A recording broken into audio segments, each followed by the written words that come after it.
Monday morning, kind of raining,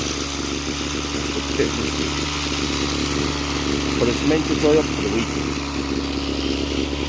Imagine that.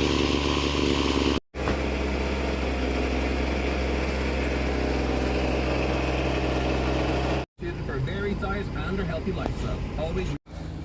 It's Monday about noon, and I'm out in the tip, or as we call it here in Ireland, the dump. So look, it's misty now, it's miserable. It's a wet, set the loading up now. It's a wet and miserable day, and this would, especially on a Monday now, you need serious Monday motivation to get out of bed and do this in this weather. And I definitely need a break. Definitely need a break soon.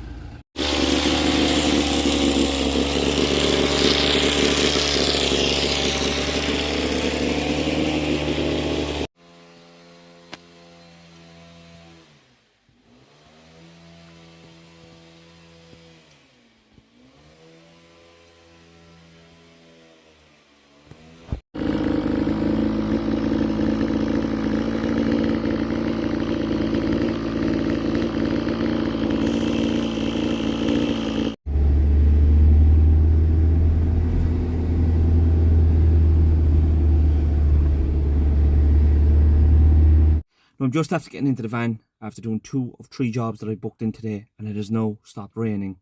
It's 2 o'clock and I could have stayed at home all morning. And even earlier in the video now I said, you know, when I was out in the dump, I need Monday motivation. But I didn't need Monday motivation at all. I have a thing called discipline. Discipline is what got me out of bed this morning to go out working in the rain. And discipline is what gets people out to do what they got to do every day. You're either disciplined, you either want it enough or you don't.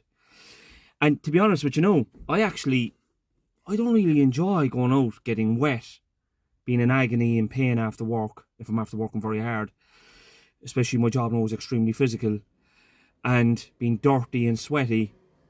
But I'd rather be like that and be in pain and agony than actually being bored. Boredom is my fear. I can't stay bored. I don't know, am I too intelligent? Or have I too much intellect or drive to sit around and be bored? I can't even sit down and watch a movie because I get bored. I need to be doing something.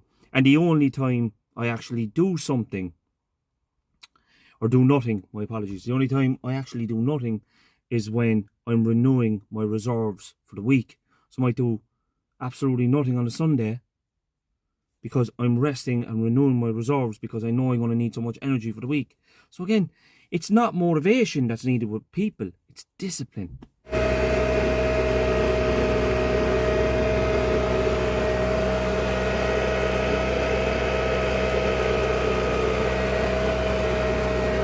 Monday evening means it's time for a food shop. Get in all the food for the week. Now guys, after my shopping, I've cooked my dinner. So this is what I'm going to have for my dinner this evening. There's red kidney beans, steak mince, broccoli, pasta. And I made up my own sauce, which is fat-free. And then what I have for dinner, I repeat for lunch the next day. So, there you go. These are my boots. And I have 3 pairs here already. I take the insoles out every night so they can dry out. And I have 1 dry pair by the door. So I rotate my boots. Because guys, your boots are on your feet all day and your feet are carrying you around. So it's very important that you take care of your feet. Very important. Also, I put this powder, especially this time of year now when the grass begins to get a bit wet, this powder on my feet. Alright, because athlete's foot can happen for us gardeners. So, athlete's foot can happen for us gardeners, you know. Especially when the boots start getting wet, socks start getting wet, get sore feet. My feet were killing me now today, so.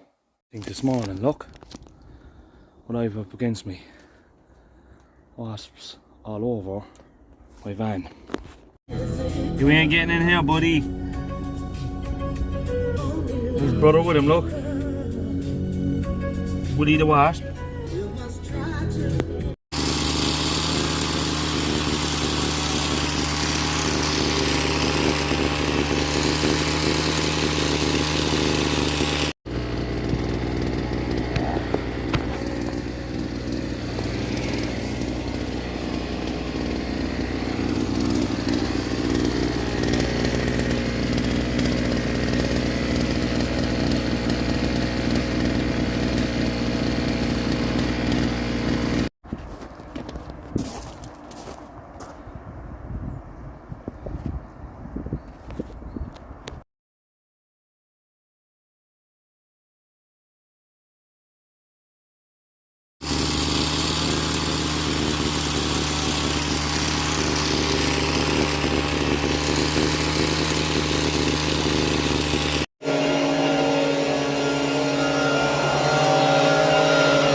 that was a tough day's work now. And I'm after giving myself a very tough week's work. I'm trying to make up for lost time in the rain last week, and I guess most of the gardeners out there are. But in regards to a client, I think since my dad's passed away, my tolerance levels have really, really declined. In terms of I've a very little tolerance level now, after, especially when I see how fragile life can be, and when I see people nitpicking over the smallest of things and not able to be flexible, I just press the exit button and delete. I'm not getting involved in those kind of situations anymore. So I had one particular client, she couldn't wait. Then she was being very particular, and there was just too much communication going on, too much frustration, and too much confusion. And I don't get paid for that. So I'm not a psychologist, I'm not your pen pal, I'm your gardener. So I just cut her loose today after a decade, and she's going to have to find another gardener now, unfortunately for her. So there you go, you know. So I think it's my tolerance levels have really, and even with close friends and family, and I think that's part of the grieving process now as well.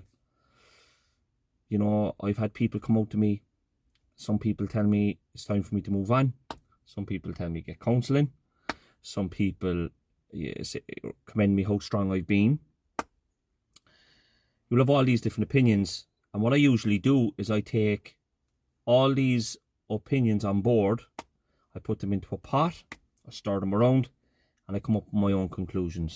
And I think anybody out there that's getting over grieving or getting advice from people on a certain situation, if you're buying a home, getting into a relationship, if you're building a business, whatever it is, you just got to put these things into your mental pot, stir them about, and come up with your own conclusion, you know. Because look, some people, they say these wonderful pieces, like, and it's beautiful, you know, that we're only renting this life, and you know, you outlived your dad, which was beautiful, which was a beautiful thing for your dad, that life's order is an order. But still, it's a loss. It's a huge loss. My dad was a huge loss to me. Huge loss, you know. A huge support, a best friend. The list could go on. The list could go on. Irreplaceable. The man is irreplaceable.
you.